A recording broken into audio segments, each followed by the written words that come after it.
kuna esiko zali engeli nyonso awa yoponi motema nanga tika nangenga yawe loboko ekatisaka bibale esaya yo Yesu loboko ekotaka tina motema esaya yo Yesu liloba nanu ebimina monoko te oyebi nyonso bituma oyo nga nanu nabundi te deja opesi elongo yango nakoyemba nakoyemba o yawe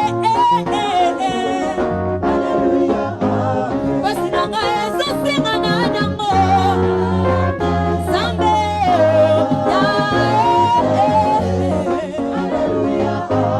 pasi nanga ezosenga na nango yawe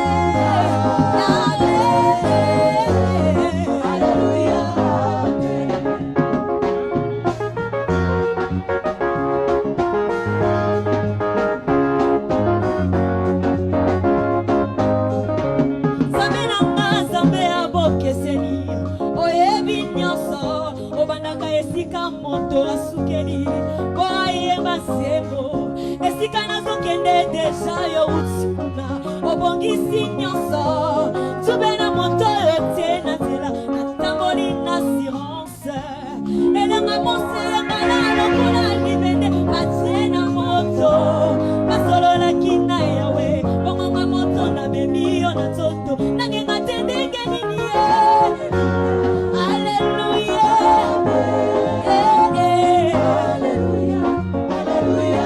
alibala nanga ezosenga na nango Zambe kasi voyage nanga ezosenga na nango Zambe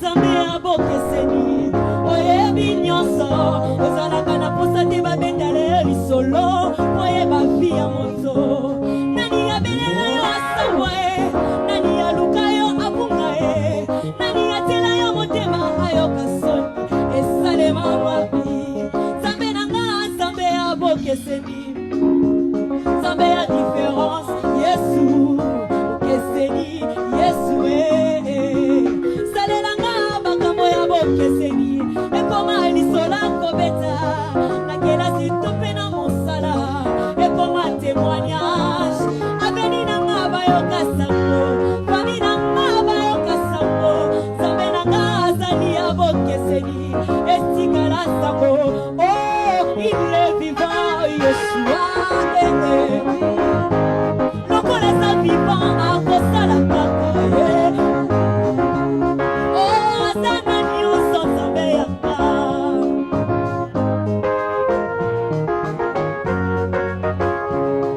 oh il est vivant Jésus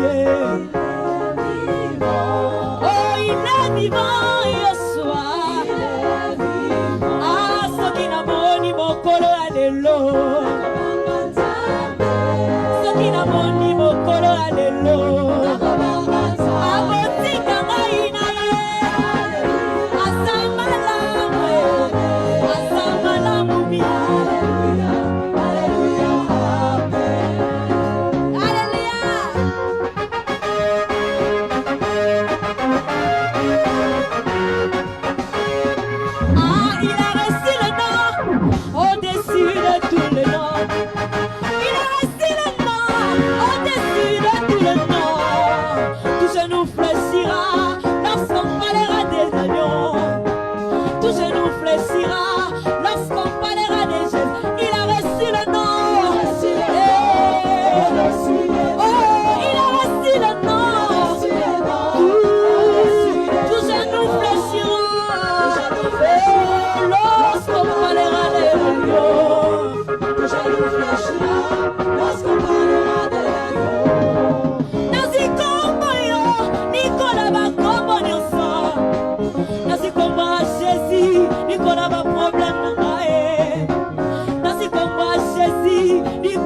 libotana kasi malabete kumba makata ngoma kotanga kayo eseka kumba makata ngoma kotanga ya yesa kanye ya yesa lobe ya yesa kanye tous genoux fléchira ton nom tous genoux fléchira.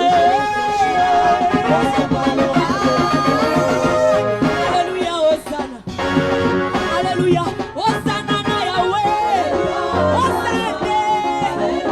Hosanna na Yesu, na koyembela yo, Hosanna na ye, na kumisi yo, na sanjoli yo, na yembeli yo.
Alléluia, Hosanna.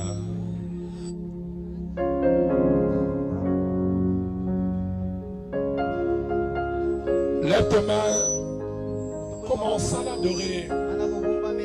Adore-le, adore-le. Naina momi, loboko na Yahweh. Alléluia, Hosanna. Naina momi, loboko na Yahweh. Alléluia, Hosanna. Hosanna. Hosanna na Yahweh. Hosanna na Yahweh.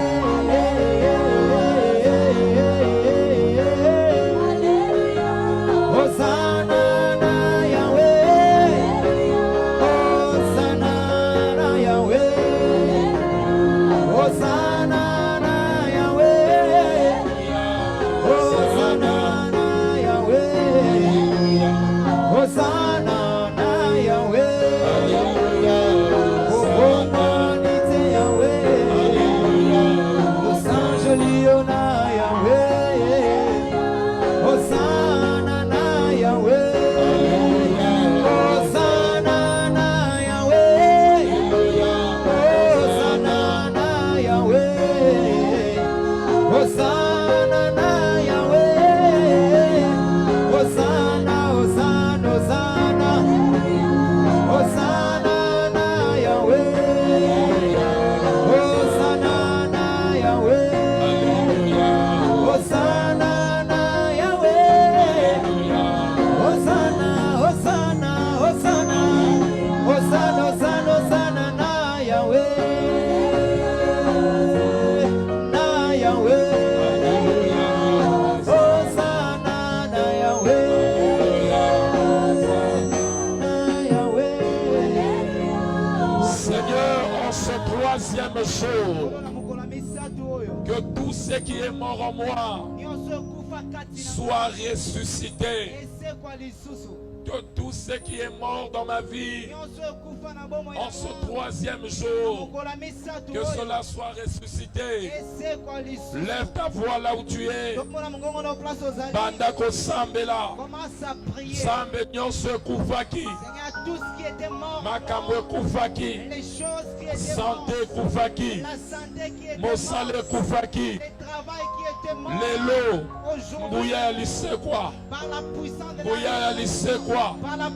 Que la puissance de la résurrection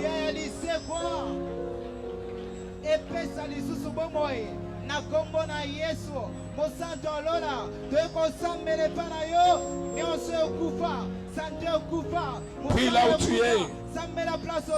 Prie là où tu es. Prie là où tu es. Prie là où tu es.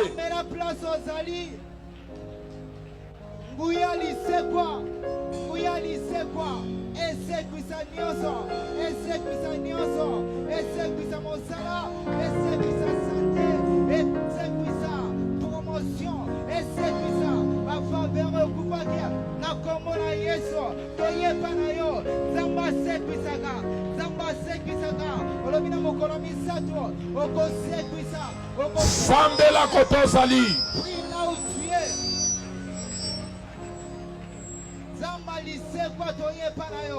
Ibana Nasalaka ya Nzambe. Ibana Nasalaka ya Nzambe. Ibana Nasalaka ya Nzambe. Après 3 jours yo.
Bimisa ba photo bandeko na yo wana.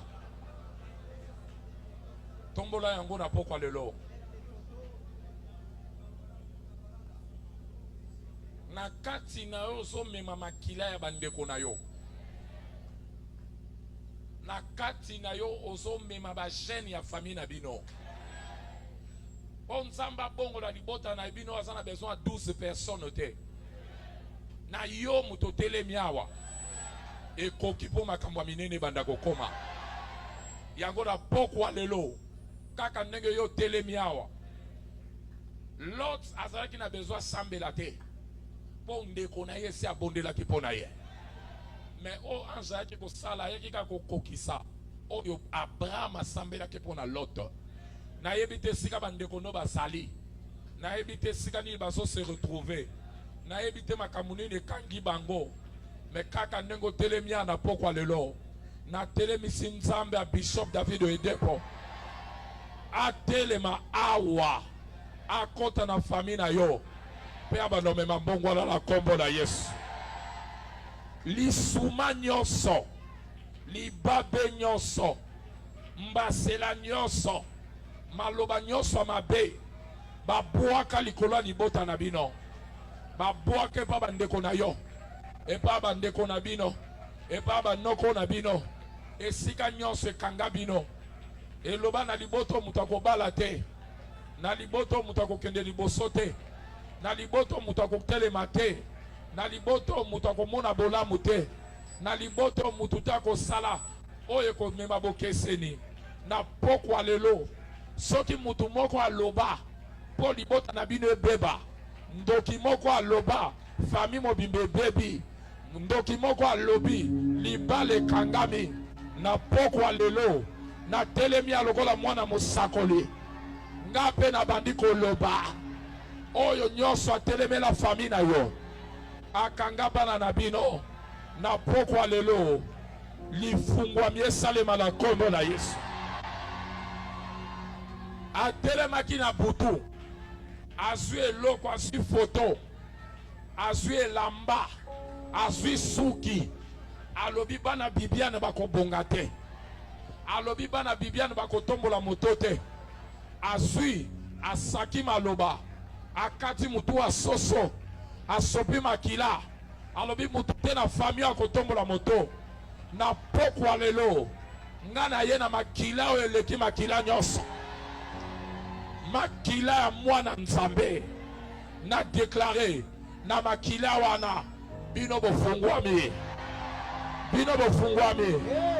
kende liboso bandeko na bafuluka mabale kota mopepa sike kota makambo sike tambola na kombo na Yesu atelemaki na butu alobi maloba nga mpe na telemi awa nalobi yo na libota na bino bopambwami afandaki na mabele po asakola nga mpe nafandi na etumbelo oyo na dekale bino bokobonga alalaki na mabele mpo na kosaka maloba bino bokobonga te ngai mpe nalali awa na deklare lelo nzamba bishop David Oyedepo azotelema azobongisa fami na bino na kombo na Yesu alongolaki sapatu atamboli makolo ngulu po akutana na mabele aloba maloba po mabele kanga vi na bino lelo nalongo mpe sapatu awa na etumbelo oyo mabele pambwama na deklare bino bozobonga bino bozokende liboso bino bozo avance bino bozoprospere bino bozokende liboso bino bozokende liboso bazala awa bazala na mboka bazala esika nyonso kobanda lelo kaka ndenge yo telemi na kombo na bango bokende liboso bofungwama boprogrese bomona bolamu ya Nzambe 2024 ekosila te fami na bino wana mabale ezokota mosala ezokota kobonga ezokota basakolaki mutu te akosomba lupango mpo bino nyonso ifo bofanda na ndako ya fami na ye lelo na deklare kobanda lelo napesi 4 ans mwana na mwana azokoma na lupango na ye mwana na mwana azokota lupango na ye mwana na mwana azobima na lupango na ye na deklare kozala bongo na kombo na Yesu yango wana na yo na foto wana otomboli na deklare kobanda lelo bokende liboso bopambwami oyo nyonso akotia deti po bino bokoba na mabe la sobraka teke toziriala lelo nazwi lola nazwi mabele témoin oyo akotia deti ye mabele oyo esika telemi po aloka fami na yo mabele wana ekomela ye oktobre ekosila te azala na mboka azala na idiofa azala na bulungu azala na kikwiti azala na bandu de ville azala na bakongo azala na Kinshasa azala na ebite province nini na deklare stanza oyo ekosila te soki atiki famille na yo te azotia moto na se azotia moto na se azotia moto na se na kombo na Yesu. Tombola foto wana banda kosaka maloba likolo ya libota na saka maloba loba maloba loba maloba loba maloba likolo bandeko na bino loba maloba loba maloba loba maloba loba maloba loba maloba loba maloba loba déclare déclare déclare déclare déclare déclare déclare déclare déclare déclare déclare déclare déclare déclare déclare déclare déclare réseau braquetaria. Ça c'est la saison de ma famille. Ça c'est la saison de mes frères. Ça c'est la saison de la famille Zoïba. Ça c'est notre saison. Nous irons de l'avant. Nous allons prospérer. Nous allons avancer. Nous allons y avancer. Nous allons avancer. Nous vivrons la gloire de l'Éternel. Tokomona bola mwanzambe. Tokotato la monana nzambe. Tokopambo la monena nzambe. Po ezali kamuna biso. Yambala oyo ezo simba. Ezo simba. Ezo simba. Ezo simba. Ezo simba. Ezo simba. Ezo simba. Ezo simba. Na libota nanga. Ezo simba. Voyage. Ezo simba. Misala. Ezo simba. Mabala ezo simba. Santé ezo simba. Ezo simba. Ça va marcher. Ça va marcher. Le train de l'avancement est à l'œuvre. Le train de l'avancement est engagé. Ça va marcher. Ça va marcher. Ezo simba. Ezo simba. Pe simbi déjà. Et si est simbi. Au nom de Jésus, nous avons ainsi prié. Pété la koloma boko makasi. Okoyoka sango. Tu auras de nouvelles de ta famille. Bako benga bako annoncer ma bonne nouvelle. Ma bonne nouvelle. Je dis ma bonne nouvelle. Ce qu'on dit bango, pété la koloma boko makasi. Pesa 3 personnes. Bienvenue dans le 3e jour. Pesa bango mbote, pesa mbote. Salut 3 personnes dans ce lieu. Si tu l'as fait, please, tu peux reprendre ta place. Alléluia. Cette fois-ci, ça va. Bando ki batelema te. Balinga te. Basilika bavimba mutema. Batangisa maya miso.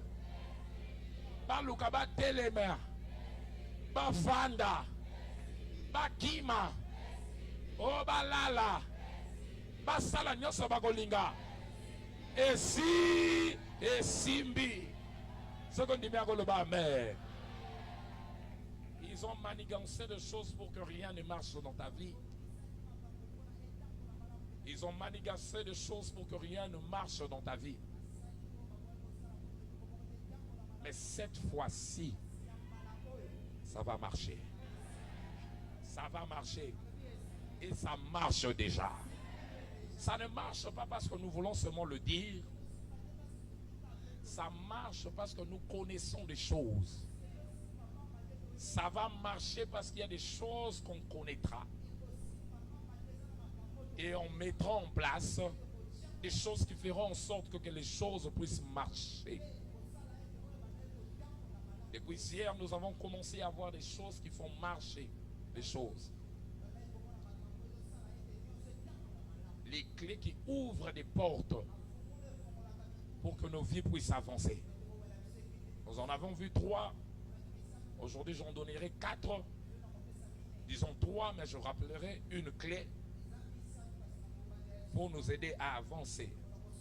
Alléluia. La première clé que je pourrais donner, c'est la clé de la prière. La clé de la prière. La clé de la prière.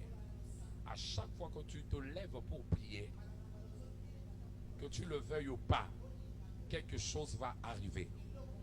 En Chronique chapitre 4 verset 9 à 10, un jeune homme au nom de Jabès, né d'une famille et dans une circonstance compliquée. Et dans sa circonstance, il est né dans la douleur. Sa mère a décidé de l'appeler enfant de douleur. sans le savoir toujours, le nom affecte notre destinée. Et ce nom s'était collé à lui pour lui apporter tout ce qui était lié à ce nom.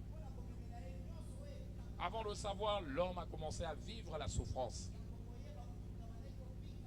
Avant de savoir, l'homme a commencé à vivre la limitation. Avant de se rendre compte, l'homme a commencé à vivre des difficultés dans sa vie. Il tentait, il essayait, sa vie ne faisait que refléter la souffrance, la limitation. Jusqu'au jour où il a compris que s'il voulait que les choses marchent, il devait engager la prière. Au verset 10, la Bible dit il invoqua l'Éternel pour lui faire mention de 5 choses. 1. La bénédiction. Il dit bénis-moi. 2. Brisement de limitation. Étends mes limites. Parce qu'il constatait sa vie n'avait pas de bénédiction. Sa vie était limitée. 3. Il dit que ta main soit sur moi. Quand la main de Dieu était sur Élie, Élie a connu une vitesse extraordinaire. Il dit j'ai tellement connu le retard. J'ai besoin de ta main sur moi pour recevoir la vitesse de la biche. 3, 4. Il dit préserve-moi du malheur. Parce que à tout ce partout où il se retrouvait, il était exposé au malheur. Il dit préserve-moi du malheur. Le malheur est devenu mon identité, mais à partir d'aujourd'hui, préserve-moi du malheur.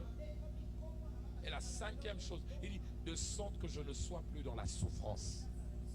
Parce qu'il connaissait la souffrance. Il en a tellement cité qu'on ne pouvait pas mettre, énumérer cela. Qu'on a dû conclure avec 3 points de suspension. Mais ce que j'aime, la Bible dit, et Dieu accorda ce qu'il avait demandé. Quand tu sais réellement prier, les choses vont marcher dans ta vie. Voilà pourquoi je suis après ces 3 jours de jeûne de prière. Ma kambezo bando simba. Et que simba pour un voisin te mais pour un yo. Nazo mona yabes moko awa. Yo emsu yabes te yo como na yo. Yo como na manzoli nzonzo. Alléluia. Yo como no so batali yango mambweni. Yo so batali yo como no mambu. Makiadi nyonso mabe yaka kaka na vie na yo lelo nzamba zo bimisa jabes asika na prière o kako sali makamwane zo baluka 6 me baluka 9 4 kokoma nene kiti okufanda na trono na yo soko ndimi yango loba amen. Deuxième clé, c'est la clé de l'action de grâce. Et c'est très important à bêter la recette pour tous en sanza nango. D'ailleurs, thème nabiso ya ba semaine ya que tu as toujours engagé la puissance de l'action de grâce. Le troisième partie nango nazo lobela. Action de grâce c'est en angouya na kati nango. Action de grâce c'est en nene. C'est la gratitude tout simplement. Gratitude. Le fait d'être reconnaissant à Dieu. Quand tu es reconnaissant à Dieu, eh bien, sache qu'il y a des choses qui vont prendre place dans ta vie. Alléluia. Comme nous l'avons dit hier, tu espères avoir des choses. Ces choses ne te viennent pas. Mais si tu peux bien regarder, il y a aussi des choses qui ont atterri dans ta vie que tu n'as pas demandé.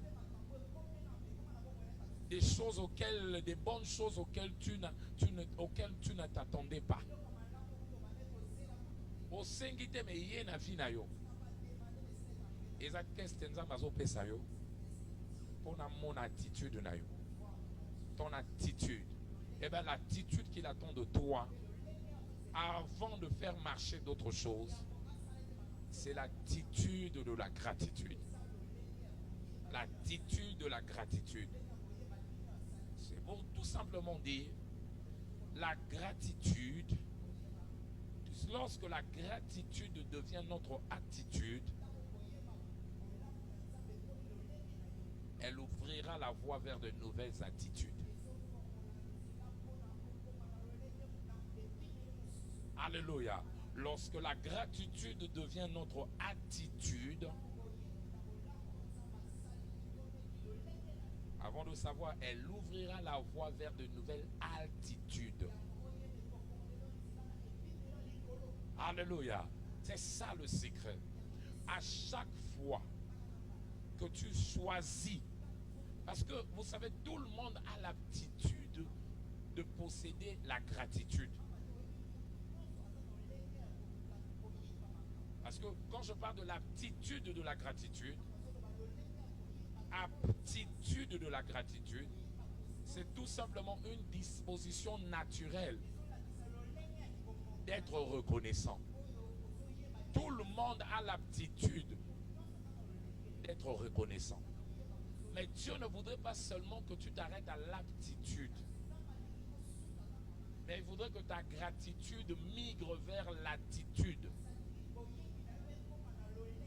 Je peux, non, mais que ça devienne un état d'esprit.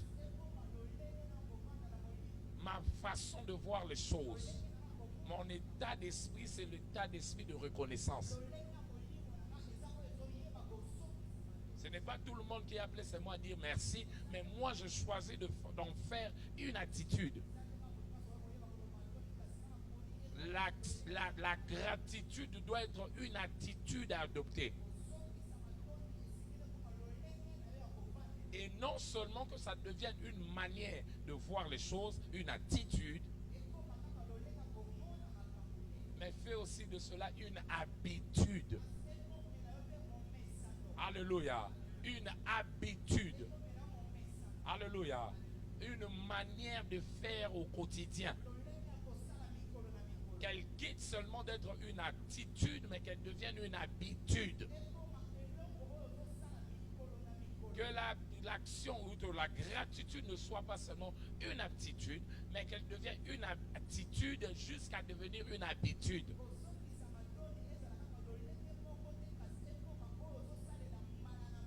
Alléluia. Ton état d'esprit, ton attitude, c'est la gratitude. Mais aussi tes habitudes, c'est l'habitude, ce sont des habitudes de gratitude. Quand tu choisis cette habitude de gratitude devenir ton habitude, les grandes altitudes, les hauteurs de la vie deviendront ton partage. Habakkuk le connaissait. Il dit, je sais qu'il y a des choses qu'on m'a dites qui ne vont pas marcher. Habakkuk 3, 17 à 19. Mais moi, Habakkuk, j'ai choisi toutefois une bonne attitude et une bonne habitude. L'habitude de la gratitude. Verset 18. Il dit, toutefois, moi, je veux me réjouir dans le Seigneur. Comme Philippiens 4.4 le disait, réjouissez-vous toujours. Regardez maintenant le verset 19. Il dit, puisque j'ai choisi cette attitude et cette habitude, je sais que le Seigneur sera ma force. Il rendra mes pieds semblables à ceux de biche. Akope sangambangwa mboloko. Pour na rattraper ba retard dans une vie. Yo kangai, oza na retard te. Salaka makamba malamu ko mona ba ko ba leka avant na ngonga muke ko kanga ba. Yo mona te mutu muka bali a 7 ans va yo. Abali 7 ans va yo. Yo zo le ka célibataire même ko lo bali après 4 mois 4 enfants. Il y a tika na ba on ka de. Devant batu so batu ni batu ba 4 enfants ba poussana. Ya ko leka. Nana ko leka. Avant yeba osu vitesse. Ya ngona sambe di pona yo. Moi, nous avons adopté attitude et action de grâce. Nous avons coupé son vitesse en boloko. Par retard aux soins qui n'a vu. Oko kanga yango. Oko kanga yango. Yango mutumoka zota langa. Moule zo yozo bala. Après 4 ans, 4 enfants. On rattrapé par retard nyoso. Ce qu'on dit bien le bas, mais vitesse ya biche. Donc, on a adopté attitude wana. Le retard qui semble être retard devient quelque chose en ton avantage. Dieu commence à te donner la vitesse dans la vie.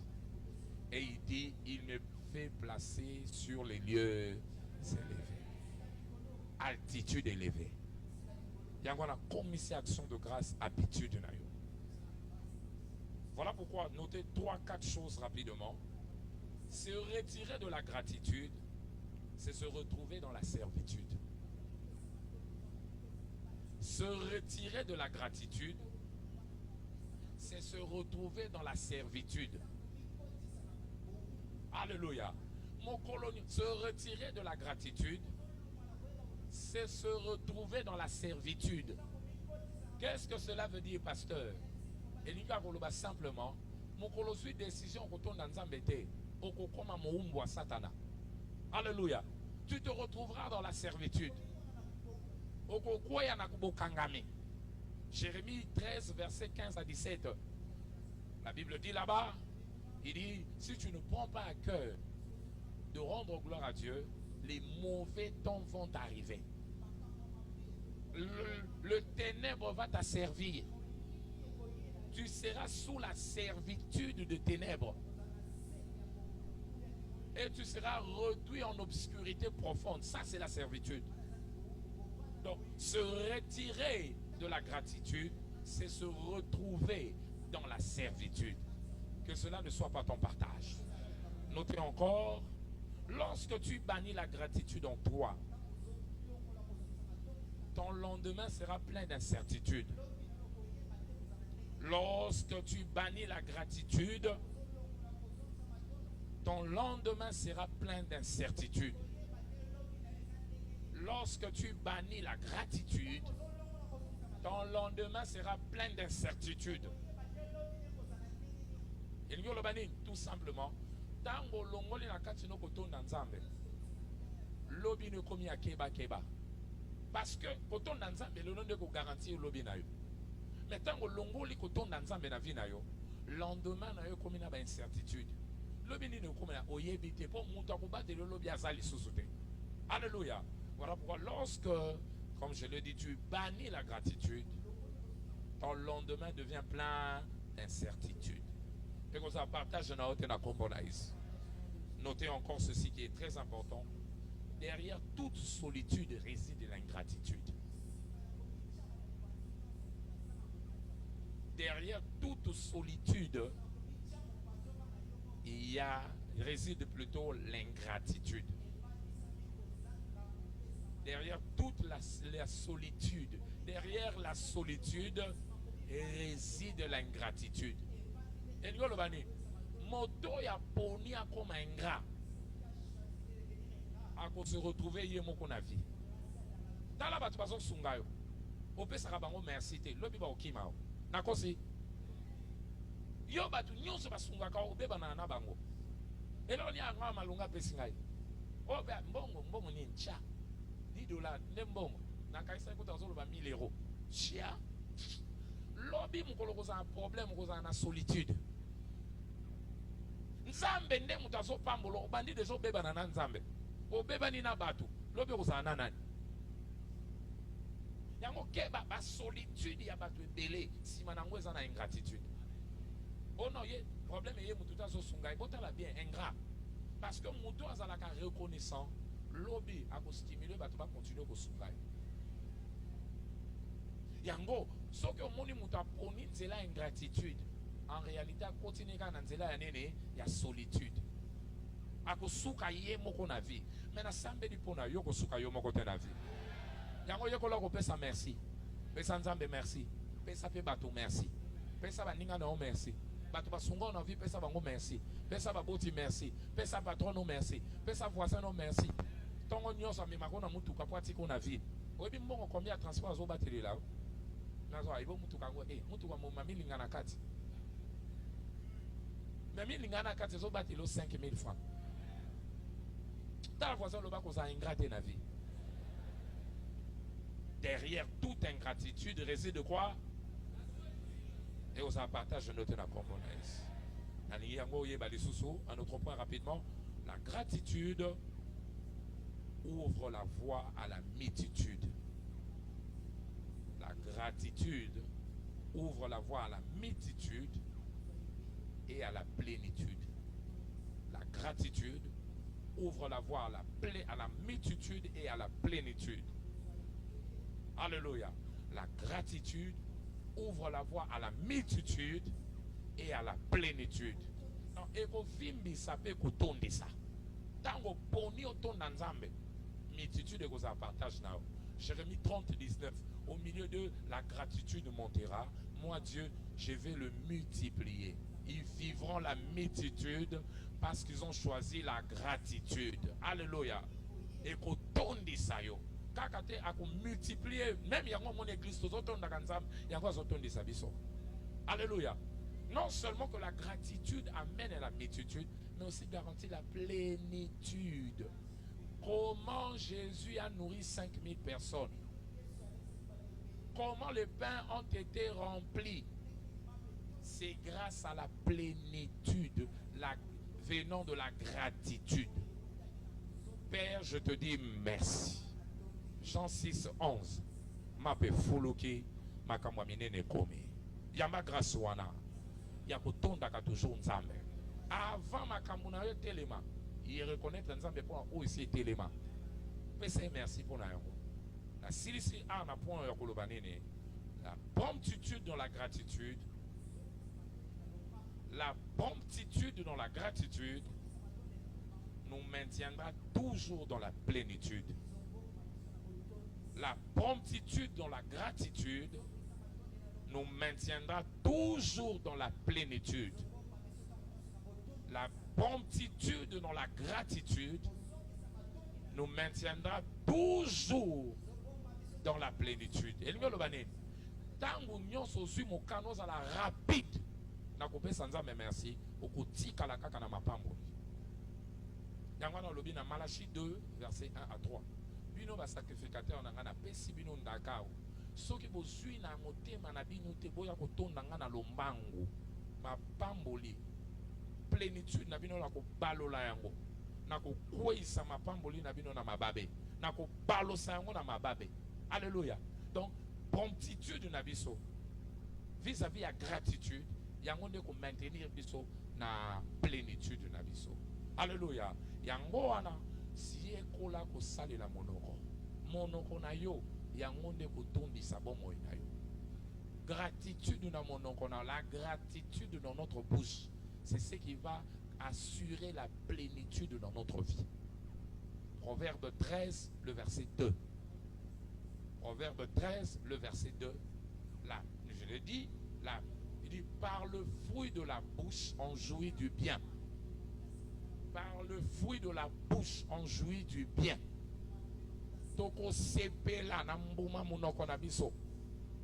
Proverbe 18 verset 20. La vie avant la vie et la mort babandi wana mutu ayebi ko salela monoko na ye akolesa pa kotondisa bomoi na ye. Non, c'est du fruit de sa bouche que l'homme rassasie quoi? Son corps. Et c'est du produit de ses lèvres qui se rassasie. Donc la plénitude de la bouche dépend de l'usage, la plénitude de la vie dépend de l'usage de sa bouche. Donc, fruit à lèvres na yo, yangonde ko tondi sa vie na yo. Fruit à lèvres ngweza nini, pasteur? Hébreu 13, verset 17. Bible est clair kuna sokotangi. Et plutôt Hébreu 13, verset 15. 15, donnez-moi 15. Offrez des sacrifices sans cesse à Dieu. Un sacrifice de louange, c'est-à-dire le fruit de quoi? Le fruit de quoi? Donc, fruit à lèvres zanini, sacrifice à louange, sacrifice à action de grâce. Tant que vous avez sangon zambe, ce que vous avez dans proverbe, sacrifice, fruit de lèvres, il y a un monde de retour de sa vie.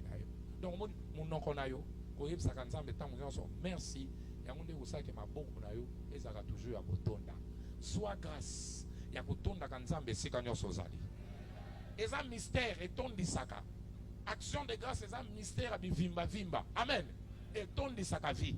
Et ton disaka vie. Et que l'ongola yo na 17 et même on a plénitude. Et que l'ongola on a sèche na maladie et même on a ni na plénitude. Et puis qui si on te me que restaurer vie na yo. Vous savez le sola lépreux. Azongi mon corps. Abi même vous savez si la quitté. Maintenant que ta foi te rende complet. Alléluia. Et complété au ezangaki. Yango na sambeli kaka ndenge continue kotonda nzambe. Biloko ezangaka sangaka ezonga na mobimba na kombo na Yesu. Sécheresse wana etika nzela na prospérité. Vie na yo etonda. Etonda. Etonda. Etonda na kombo na Yesu. Et puis ekolongola na anxiété et condition na nini na paix. Alléluia. Alléluia. Donc la gratitude nous conduit dans la quiétude de la vie. La gratitude nous conduit dans la quiétude de la vie. La gratitude nous conduit dans la quiétude de la vie. Et que l'ongolo na inquiétude de gratitude et condition na quiétude. Philippiens 4:6. Bible zo lo banene kuna bo mitia société mais na nyonso senga nzambe mais sangisa yango na action de grâce. Et sili okomona o zangaki eboya. Alléluia. Na sambeli pona yo lelo. Kaka ndenge zie awa. Wana ko banda kotanga bolangwa nzambe nzamba tondisa yo. Que Dieu te comble au nom de Jésus. Aide-moi à dire à ton voisin, utilise la clé de la gratitude pour amener la multitude et la plénitude dans ta vie. Si tu crois en cela, dis Amen. Bete la koloma boko makas. Troisième clé. Sokolingi et Simba. Si tu voudrais que ça puisse marcher, et là on le tire de la vie de Pierre. Parce que notre référence de base par rapport à ça va marcher, c'est Pierre. Luc 5, versets 4 à 5. Il dit, j'ai péché toute l'année, ça n'a pas marché. Cette fois-ci, par ta parole. Ça c'est le verset 5. Par ta parole, j'agirai. Donc il dit, cette fois-ci, ça va marcher. Clé ni négocier qui marcher. Troisième clé, c'est la clé de la direction divine. C'est la clé de la direction divine. Les choses ne marchent que dans la direction de Dieu. Les choses ne marchent que dans la direction de Dieu. Il est bon de déclarer que ça va marcher, mais il est mieux de suivre la direction de Dieu. Pierre a suivi sa stratégie, son expertise. Et l'expertise de pêcheur témoigne que pour bien pêcher, il faut la nuit. Parce que la nuit se fait rare l'oxygène. Et les poissons remontent à la surface pour s'approvisionner de l'oxygène. Ce qui fait que, sans le savoir, la pêche devient facile. Mais cette fois-là, même la nuit, malgré la stratégie de pêcheur, la pêche n'avait pas marché. Mais sans le savoir, si ça n'a pas marché selon la stratégie, ça peut marcher selon la direction. Et Jésus lui dit, va dans les eaux profondes, en plein jour, contraire à la loi du pêcheur. En plein jour, les poissons vont dans les profondeurs.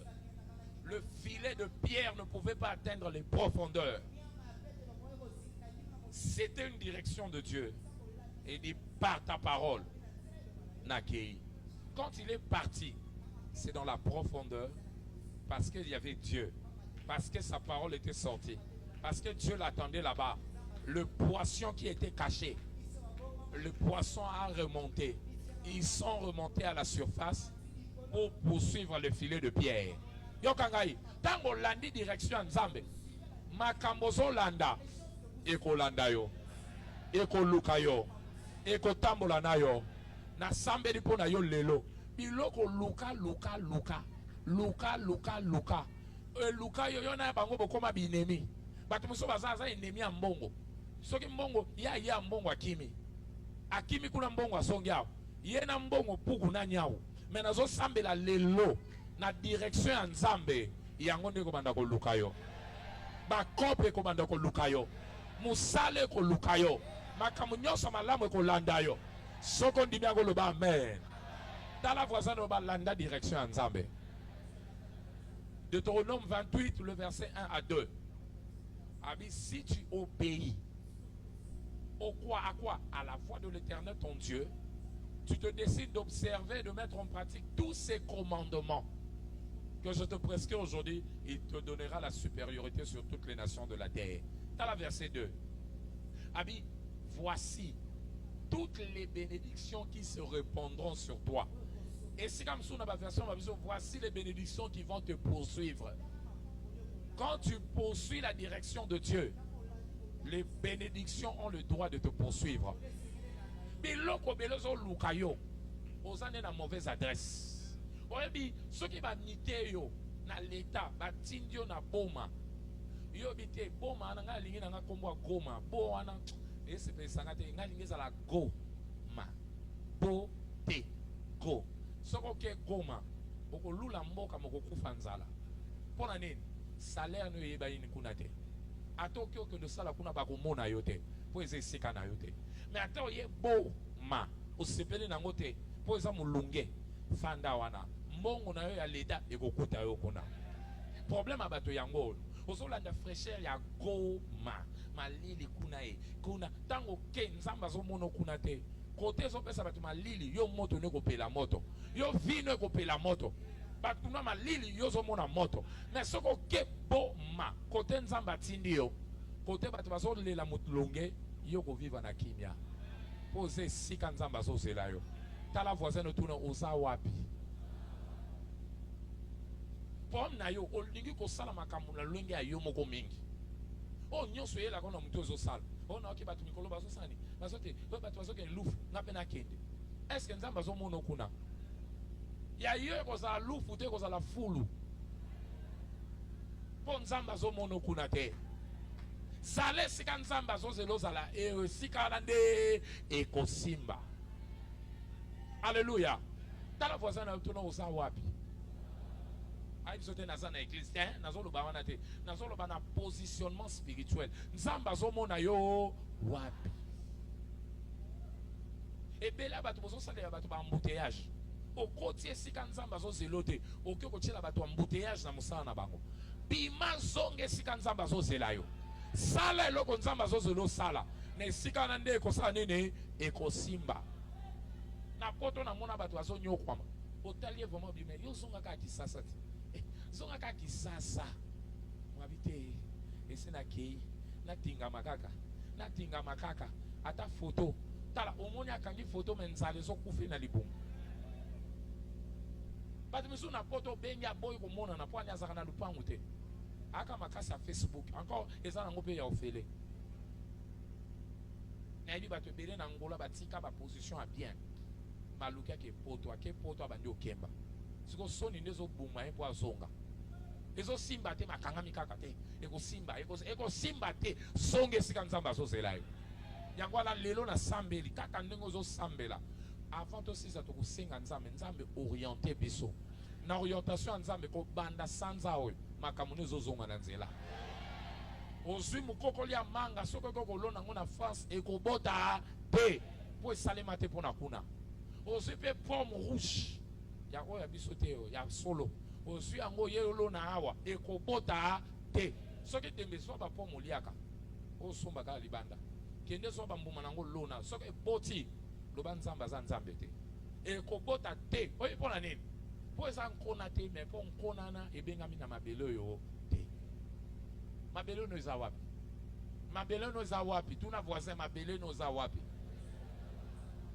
Kaka mabele no nde kona no yo ekobota ekosimba kuna.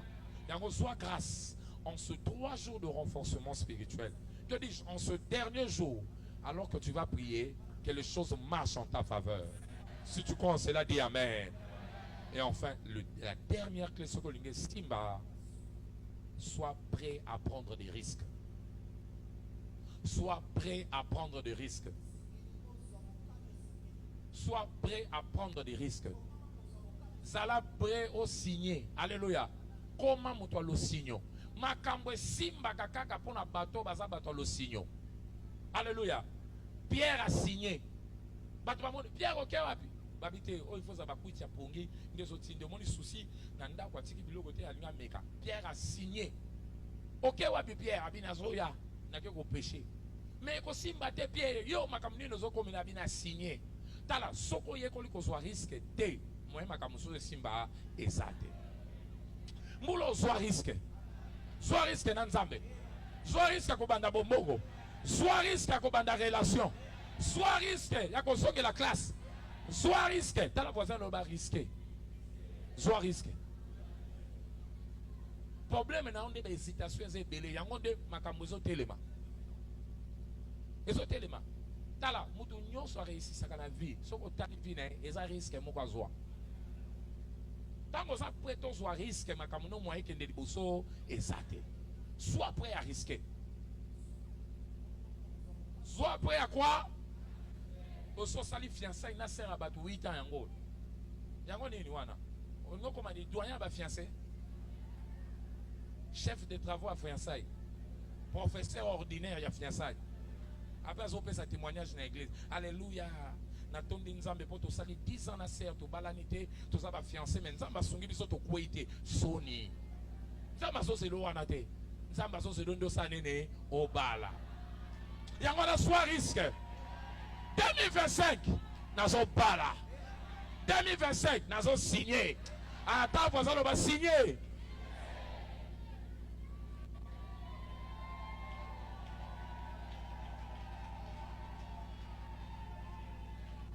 Oh non, au monde à Gaba, tu me souviens voyage à Gaba.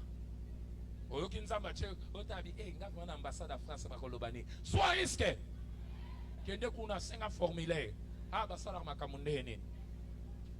Tant maman va t'aller, qu'on dit, maintenant, on bangi sabango. Amen. Frère, je cherche, Nanya, réceptionniste, même secrétaire, j'ai des choses à lui poser. So, mon ézo qui m'a lobé, n'a tout na mituna. Oh messieurs, oh bien c'est toi na Congo, toi na Kisasa. Ah bah ça rende ni pour avoir voyager. Pour na obanga makamu. Na musiko so banga nyoso. Et bon ça va boyer. Et bon ça peut bandimi. Écoute-moi. Derrière tout risque, il y a des gains et des pertes. Il y a des gains et des pertes. Mais quand tu évalues, tu trouves que tes gains sont supérieurs à tes pertes, tchalokolo. Tchalokolo. Ta voisin c'est tchalokolo. Pierre a vécu expérience moko batu misuba monate.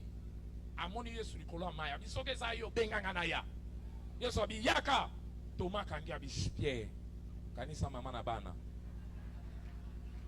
Pierre vie zaka moko to fandi biso na so yo zolanda ye Pierre atala bia oyo koya mbula oyo ekosi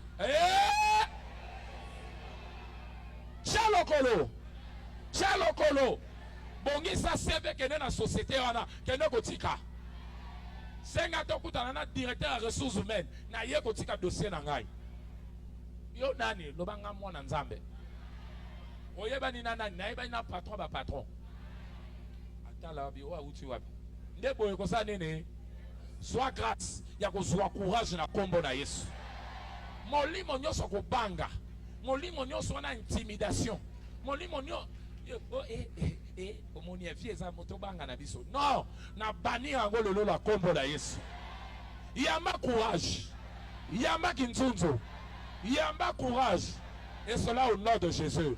Dans la voisin, le voisin signé. Naoteka kaka. Naoteka sa information. Oui, moi yango depuis aso kanisa information. O bandaka na ozila na société nanga na osala na saka na ozila. Ozila nini? Soit risque. Soit nini? Omoni moko biloko na ngai zaka na kati na so na décider loko na kei. Oye koya eya. Ata na échouer na sui mayele. Soki na kwai na sa nini? Ata na beti libaku na ko telema. Na ko pupula. Pe na ko continuer. Ma bende sana sa nini na fanda. Tika ko zela. Depuis au soit diplôme zo fanda ozi na misala. Misala yate zo mesa bima libanda banda ko teka. Tamsu wana nde vine ko fungwama. Na sambeli pour la batunyon so baso kanga lelo. Tout celui qui a peur de poser le pas de prendre les risques que cet esprit de peur te lâche au nom de Jésus. Molimo akobanga na etika yo na kombo na Yesu. Na sambeli pona o mutu ne koma mutu ateti. Moto ma teti. Bato wana babangi sako yo pe olingo meka tikai o sabango fanda kimia na o signer. Na o signer. Yango ala yamba force. Yamba esprit à courage. Et c'est là au nom de Jésus.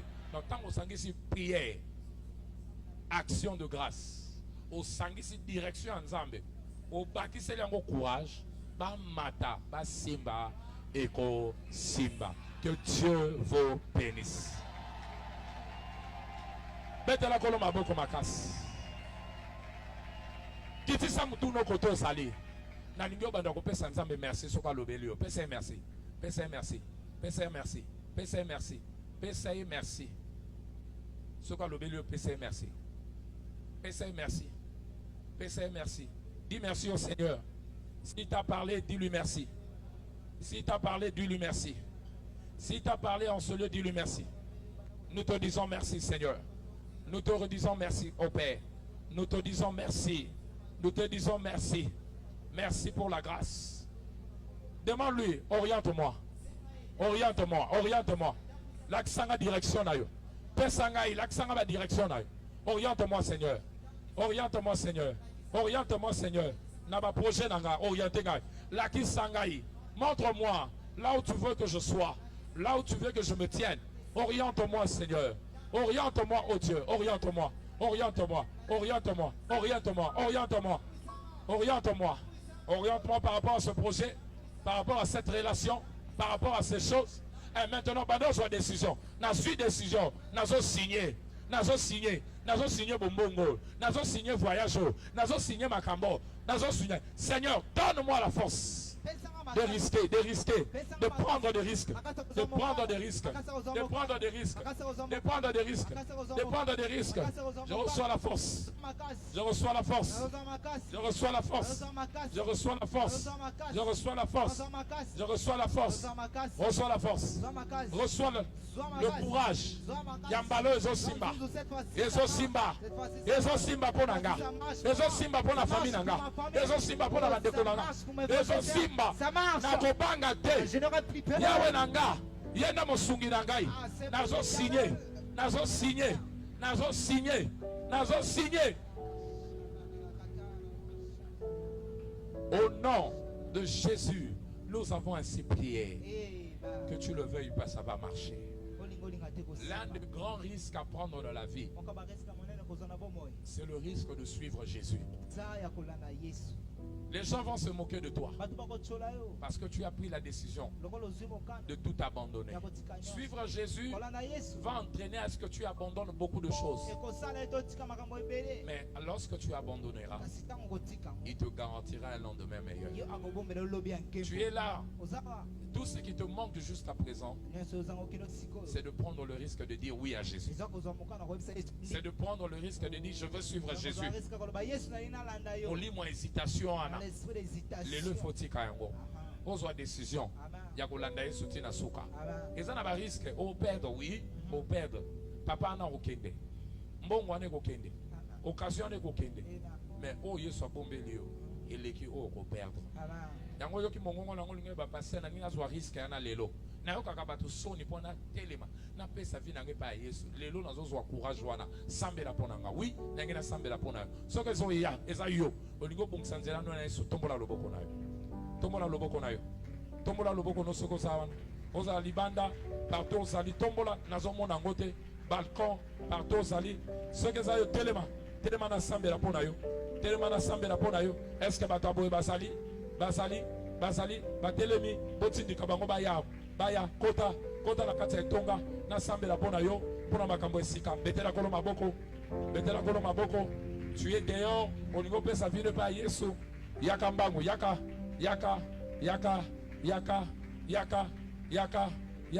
est-ce que batu aboye basali? Est-ce que batu aboye basali? Kwa balingi babanda mobembo asika na Yesu, yaka, betela kolo maboko bazo uta libanda basako ya ata mutu moko lelo sa mokolo na yo yaka ko bande la sika na Yesu Yakambango. Yakambango. Yakambango. Yakambango. Yakambango. Yakambango. Yakambango. Ah, omoni risque yango yango. Bozo ka sonya nini? Yaka. Yaka. Yaka. Na toki pamba te. Na teyi pamba te.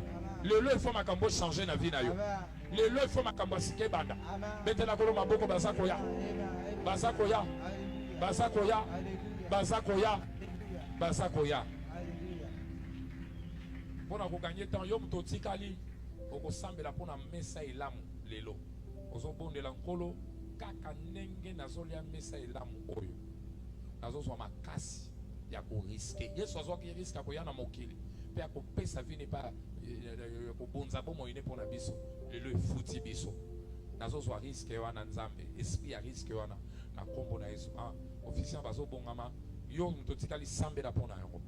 Bondela na table lelo ningo swanini senga ngo panzambe bino bato boza liboso tia loboko no na tolo na ningo sambela na mongongo makasi na sima ngalo loba kolo Yesu na yo ki mongongo na yo na sosoli nazalaki mosika na yo lelo na yeko peso kontema na ngai ko banda lelo koma mokonzi pe mobikisi na ngai limbisa ngai na banzela mabe nazalaki kolanda sukolanga na makila na yo na ponina landa yo na salela yo kobanda lelo kino suka bomo inanga na kombo na Yesu.